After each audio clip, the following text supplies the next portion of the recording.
In today's video, I'm going to teach you how to track KPIs in Airtable. By the end, you'll have a clean, flexible system for defining what matters, checking progress at a glance, and keeping your metrics current. First, open Airtable on your desktop.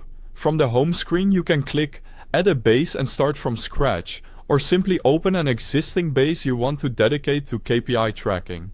Either way works. The key is keeping everything in one place so your metrics stay consistent. Inside the base, rename the first table to KPIs. This table is where you define what you're measuring. Add the following fields to keep things organized and comparable. KPI.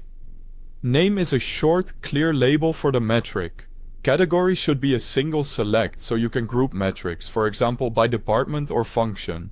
Owner is a single line text field to note who is accountable for the metric. Target value and current value are both number fields. Set the formatting to match how you measure. Add a unit single select and include options like percent, number and currency so every KPI displays correctly. Finally, add review frequency as a single select with weekly, monthly or quarterly to set how often you update each metric. Next, add a formula field named KPI status. This gives instant performance visibility. Use simple logic that compares current value against target value to return on track, at risk, or off track. A common pattern is to mark on track when the current value meets or exceeds the target, at risk when it's close but not quite there, and off track when it's clearly below expectations. Adjust the exact thresholds to match your business rules and unit type. To keep your metrics meaningful over time, add a last updated date field.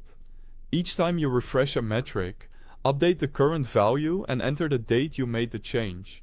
This makes it obvious which KPIs are fresh and which need attention, based on each record's review frequency. Create a few focused views to make insights effortless. Filter to show only on-track KPIs, only at-risk KPIs, and only off-track KPIs. Also create a KPIs by category view to group related metrics together.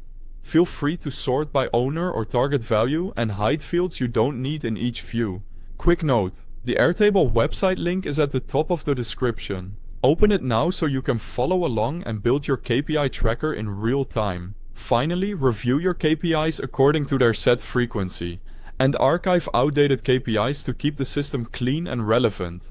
That's how you can track KPIs in Airtable and monitor performance with clarity. Thanks for watching.